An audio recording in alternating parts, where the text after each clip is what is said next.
I am a recent retiree of Stanford after 20 years of service to the institution. I benefited from my time at Stanford.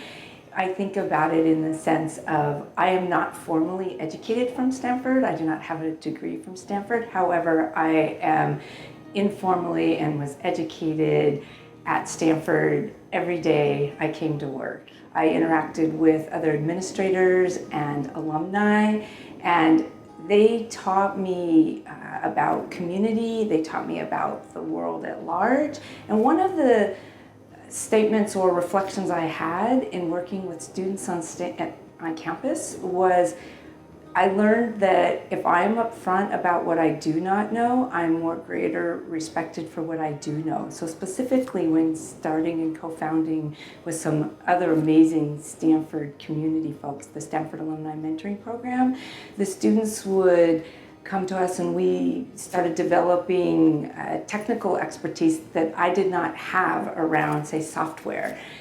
And I would say, instead of pretending I knew what they were talking about, I said, I do not, educate me. And they would educate me, yet then they would come to me for the kinds of information and knowledge that I did have expertise on.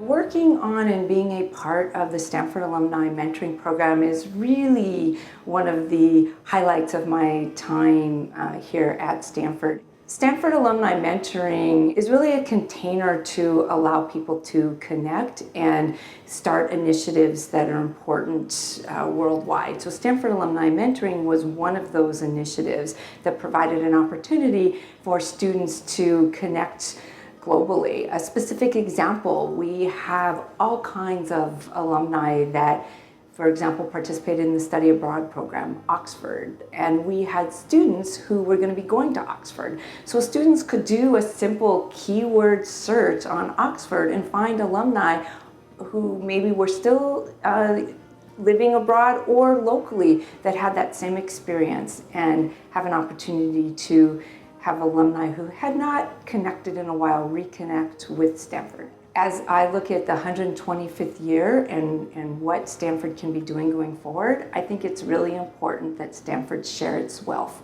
And by wealth, I don't mean just financial wealth. It's a privilege to work here, to be accepted as a student here, and it's our roles and responsibilities to share what we learn here, what initiatives we can start here and take those around the world. And it's by being connected, we can make the world smaller to think bigger.